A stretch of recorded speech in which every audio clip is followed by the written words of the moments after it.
Hola niños, les habla su profesor de historia, Enzo Cruz. Espero que se encuentren todos y todas bien junto a sus familias, ya frente a esta crisis sanitaria que estamos viviendo, pero siempre con la fe en que todo esto va a pasar, no tan luego, pero va a pasar, y pronto vamos a volver a reencontrarnos. El objetivo de este video es mostrarles a ustedes algunos aspectos de los contenidos que yo les he planteado en las guías remotas que les he enviado, ¿ya? Estamos en geografía como eje temático, ¿ya? Y vamos a comenzar con los mapas. Los mapas, entonces, como lo dice el título que ustedes están viendo. ¿Qué son los mapas? Son representaciones planas de la superficie terrestre de algún lugar, reducidas a escala y que nos entregan información sobre él. Aquí dice reducidas a escala. Eso quiere decir que la cantidad de kilómetros que mide un determinado territorio se puede reducir a centímetros. Pero eso lo voy a explicar un poquito más cuando veamos un mapa. Seguimos. Lo que tenemos acá es un mapa antiguo, es un portulano, ¿ya? De los que se utilizaban durante los primeros viajes de exploración de los europeos hacia tierras desconocidas. Si ustedes se dan cuenta, en este mapa hay un mapa mundi que está mostrando la mayoría de los continentes que conocemos. Tenemos acá el continente americano, Norteamérica, América Central y América del Sur. Tenemos por acá África, el continente de Europa y Asia, Antártica y el Polo Norte. ¿Ya? Si ustedes se dan cuenta, el dibujo se aproxima bastante a la realidad, pero tiene algunas imperfecciones. Tenemos que recordar que estamos en siglos antiguos, estamos hablando del siglo XV, XVI, donde la cartografía, que es la ciencia de la confección de los mapas, todavía no había evolucionado bien y no como ahora que tenemos mapas más exactos, más sofisticados. Vamos a ver qué es la cartografía. La cartografía es una ciencia que consiste en la confección de los mapas. La cartografía es antigua. Si pensamos que antiguamente los seres humanos hacían los mapas en arcilla o simplemente en el suelo, con un simple dibujo, tratando siempre el ser humano de ubicarse, le decía a otro, dibujando en el suelo, dónde estaba y hacia dónde se debía ir, ¿ya? También los pintaban en las paredes de las cavernas. Con el tiempo comenzaron a hacerse en papel y ya en el siglo XV la cartografía contaba con mapas más modernos, que junto al invento de la brújula permitieron el descubrimiento de nuevos continentes. La historia de la cartografía se remonta desde los tiempos de la prehistoria, cuando el hombre dibujaba espacios territoriales en las cavernas o en el suelo, y posteriormente en la antigüedad, alrededor hace 5.000 años atrás aproximadamente, los hombres también los fabricaban, los mapas, de arcilla o barro cocido. En este fragmento que nosotros vemos acá, que yo les estoy mostrando, no está completo porque está quebrado, es un fragmento, ¿verdad?, de un mapa de un espacio, no sabemos de cuál espacio, porque acá hay una escritura de la época que seguramente está relatando o está describiendo qué territorio es el que está representado. ¿Mm? Después tenemos acá algunos modelos de portulanos, ¿verdad? Ya sabemos que los portulanos son mapas que representan puertos, ¿verdad? Destinos de puertos distintos en el mundo conocido. Estos fueron entonces los primeros mapas que existieron. Los mapas hay que leerlos, hay que saber comprenderlos, y para eso tenemos que recurrir a ciertos elementos. ¿Mm? Aquí dice cómo leer un mapa. Para poder leer mapas necesitamos contar con algunos elementos. Y los elementos del mapa son 5. El título, la rosa de los vientos, las coordenadas geográficas, la simbología y la escala. el título sirve para identificar el territorio que aparece representado, ¿verdad? Por ejemplo, un mapa de Chile, tiene que decir arriba, mapa del territorio de Chile. Si es un mapa político, mapa político de Chile o de otro país. Siempre los mapas deben contar con un título. Después la rosa de los vientos, que sirve para determinar la orientación del mapa. Es decir, la brújula puesta en el mapa nos sirve para coordinarnos en la dirección, en la orientación, ¿verdad? Para determinar, mediante los puntos cardinales, la dirección del lugar que queremos buscar. Después tenemos las coordenadas geográficas, que es la cuadrícula que se encuentra en los mapas. Esta cuadrícula está conformada por paralelos y meridianos. Los paralelos van siempre en sentido horizontal y los meridianos lo hacen en sentido vertical. Entonces, las coordenadas geográficas es la red de paralelos y meridianos. Después tenemos la simbología. ¿Qué es la simbología? Nos sirve para identificar la información sobre el territorio representado. Vamos a hacer cuenta que nosotros tenemos un mapa que nos muestra un territorio en donde se muestran los recursos económicos. Esa simbología me tiene que mostrar a mí, ¿verdad?, cuáles son los recursos económicos que ese territorio tiene.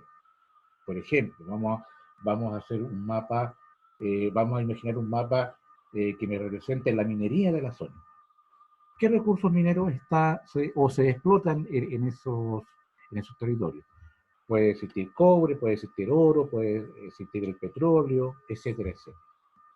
Y por último, tenemos la escala, que es la técnica de cálculo para reducir los kilómetros a centímetros. Porque ya les expliqué que un territorio completo no se puede traducir en un papel. Simplemente tenemos que reducir la escala. La cantidad de kilómetros que mide la podemos reducir a una cantidad de centímetros. ¿Mm? Y acá tenemos un ejemplo, donde tenemos el mapa mundi con los 5 elementos que ya les nombré. En este caso, el título del mapa es Mapa Mundi Físico. Me muestra aquí un mapa mundi donde se encuentran las características físicas, ¿verdad?, geomorfológicas de los distintos continentes que aquí se muestran. Si ustedes se fijan, hay un cartelito, por ejemplo acá, que me muestra el título del mapa. Después tenemos otro cartelito que me muestra la rosa de los vientos.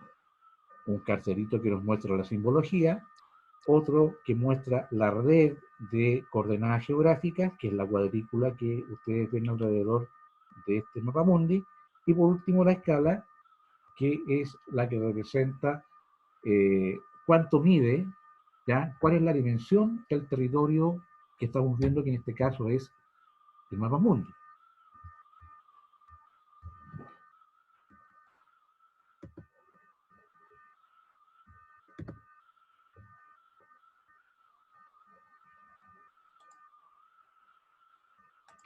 Siguiendo con nuestra materia, y muy relacionada con lo anterior, están los accidentes geográficos. Porque en cada uno de los continentes, en cada uno de los territorios que existen, hay accidentes geográficos. ¿Y qué son los accidentes geográficos? Lo vamos a ver a continuación. Pero también nos vamos a preocupar del uso de la brújula, que es muy importante en estos casos. El objetivo de la clase, entonces, va a ser identificar los diferentes accidentes geográficos y los puntos cardinales para poder ubicarse espacialmente, es decir, en el espacio, en el entorno en el cual vivimos. Los accidentes geográficos.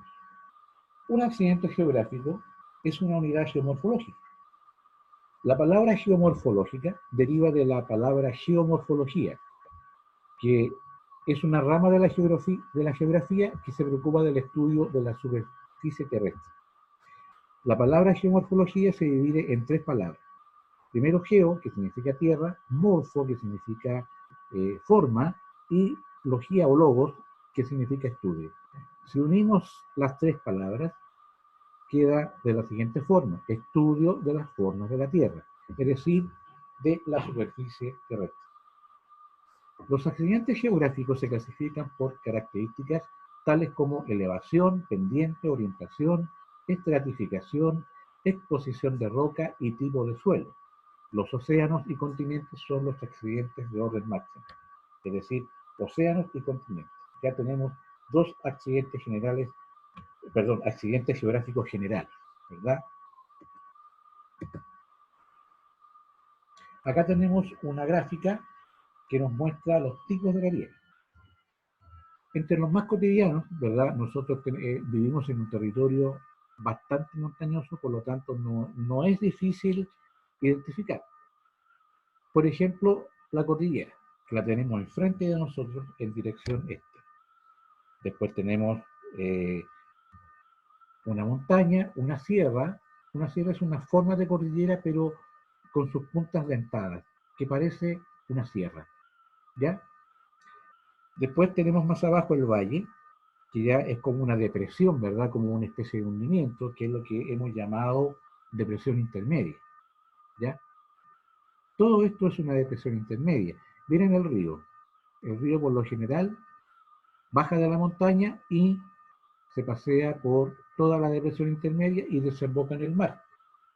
Y miren lo que tenemos acá. Tenemos una meseta, que es una alta montaña, pero que a diferencia de la sierra y de la montaña y de la cordillera, la meseta presenta una forma plana en su cúspide, ¿verdad? Nosotros tenemos en Chile el altiplano andino, que se ubica en la parte norte de Chile. Hay una meseta andina y altiplánica en donde se desarrolla también la vida, no para el ser humano, pero sí para otras especies animales y vegetales, ¿verdad?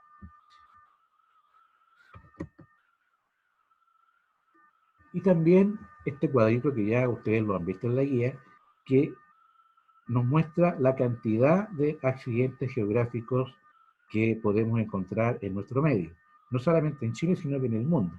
Pero los más conocidos, si tuviéramos que identificar los que más se ven en Chile, yo podría decir que es la cordillera, algunos volcanes, ¿verdad? Bueno, la cordillera de los Andes está plagada de volcanes, se calcula que hay alrededor de 50 volcanes. Después tenemos planicies costeras como esta que vemos acá, donde están las playas, donde más de algún golfo va a aparecer, un delta, que es donde los ríos desembocan, ¿verdad? Y un archipiélago. Un archipiélago es un conjunto de islas, ¿verdad?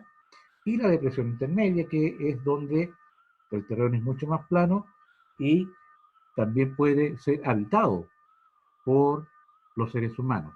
Y es ahí donde se han construido, se han levantado ciudades y pueblos.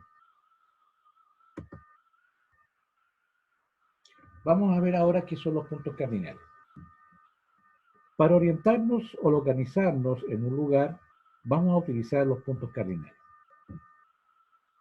Estos puntos cardinales tienen estrecha relación con los movimientos de la Tierra y el movimiento del Sol también, ¿ya?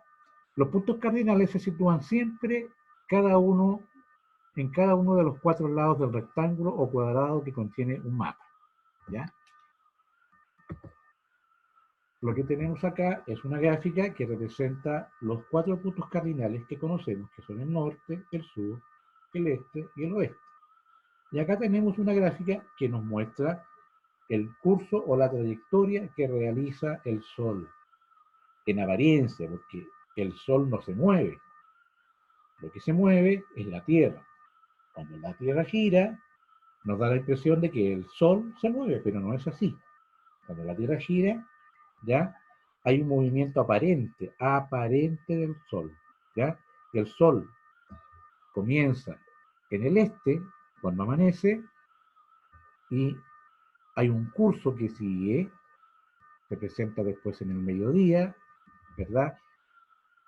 Cuando está el sol alto, y después desciende hasta la puesta de sol, o el ocaso también, ¿verdad? Que se conoce como la puesta de sol, ¿ya? Eh, Vamos a darnos cuenta entonces de que eh, no es el sol el que se mueve. Eso tiene que quedar muy claro. El sol no se mueve, es la Tierra la que gira. Y a nosotros nos da la impresión de que se mueve el Sol, pero no es así. Entonces, este movimiento aparente del Sol es lo que llamamos entonces eh, la salida del Sol y la puesta del Sol. Esta es la trayectoria entonces que el Sol realiza ya durante el día. ¿Qué es la brújula y para qué sirve? Una brújula es un instrumento que gracias a una aguja imantada, ya, que gira sobre un eje, señala el norte magnético. Porque no es lo mismo el norte geográfico, como por ejemplo acá, el norte geográfico no es lo mismo, ya, del punto cardinal, que el norte magnético. El norte magnético es el que apunta a la aguja de la brújula, y ya lo voy a explicar. Bueno, la brújula se estima que fue inventada en China durante el siglo IX. En un principio consistía en una aguja imantada flotando dentro de un recipiente de agua, y con el tiempo se logró reducir el tamaño del artefacto para poder trasladarlo con mayor comodidad. Así surgió entonces la brújula seca, ¿ya? Que es la que conocemos y que es la que está en uso en la actualidad, ¿ya? A la brújula se le agregó la rosa de los vientos, o los 4 puntos cardinales, también conocido como rosa náutica. Hablar de rosa de los vientos y rosa náutica es prácticamente lo mismo, ¿eh? ¿Esto para qué? Es para calcular las direcciones de los distintos puntos cardinales. Y aquí tenemos algunos tipos de brújulas. Tenemos una brújula de mapa, ¿verdad?, que es especializada en hacer cálculos cartográficos, y acá abajo tenemos una brújula lensática, que es una brújula de terreno, de salida, de marcha, que también se le llama. Esta brújula sirve para identificar los objetivos, ¿verdad?, que pasan por esta ranura, ¿ya? Y con este lente podemos visualizar en la cápsula, ¿verdad?, donde se encuentra el eje, donde está la aguja, ¿ya? Y en este lente nosotros podemos visualizar los grados, ¿verdad?, ya sea latitud norte, latitud sur, ¿ya?, de la ubicación del punto o objeto que nosotros queremos identificar. Tenemos que tener en cuenta, niños y niñas, lo siguiente, que la brújula no sirve si no andamos con un mapa. Brújula y mapa son indispensables en un trabajo de terreno en donde yo quiero ubicarme, porque lo más probable es que yo pueda saber cuál es el norte y cuál es el sur, pero si no puedo, si no tengo un mapa, no puedo identificar el terreno. Tengo que ir con un mapa para poder identificar el terreno o el lugar en donde me encuentro.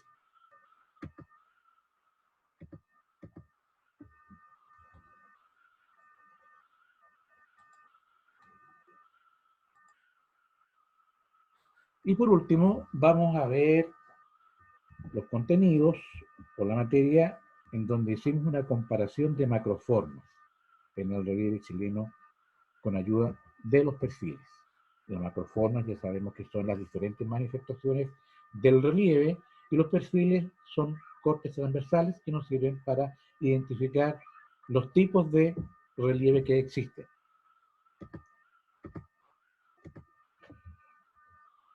Para poder observar el relieve, se puede recurrir a los perfiles, es decir, un corte transversal del territorio en que a través de las diferencias de altitud se pueden identificar las características que adquiere el relieve en ese lugar. En esta presentación podemos ver, por ejemplo, que el perfil está construido o está diseñado en la parte superior del mapa. Porque si nosotros vemos acá, el mapa es plano.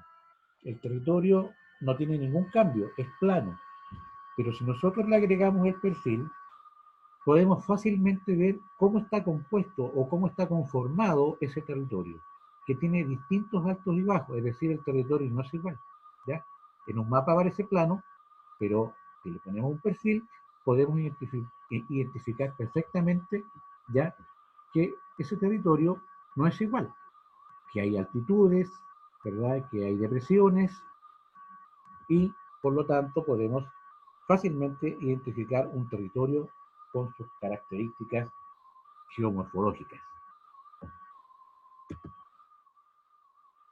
Chile es un país largo que tiene una extensión bastante diversa en cuanto a lo que es la composición del relieve. Lo vamos a dividir en 5 zonas naturales, 5 grandes zonas naturales. Norte Grande, Norte Chico, zona central, zona sur y zona austral. Acá tenemos un perfil que corresponde al Norte Grande. Acá podemos identificar la cordillera de los Andes, una precordillera, ¿ya? Que son cerros que están antes de la cordillera de los Andes, ¿ya? La depresión intermedia, que es donde se ubican los poblados, las ciudades, como ustedes ya saben, la cordillera de la costa, que es mucho más baja, y un farellón costero. Un farellón costero es un acantilado, ¿ya? Como accidente geográfico, lo conocemos acá en el norte como farellón costero. ¿Qué significa eso? Que es una caída abrupta del terreno hacia la costa, hacia la playa, ¿ya? Ahora, esta característica de este perfil no se ve en todo el territorio, solamente en la zona norte. ¿Mm? Ahora vamos a ver el corte transversal o perfil de la otra zona que es el norte chico. La cordillera de los Andes más o menos conserva la altura, ¿ya? Las montañas más o menos fluctúan entre los 5.000 y los 6.000 metros de altura. Después tenemos acá unos cordones transversales. ¿Qué son estos cordones transversales?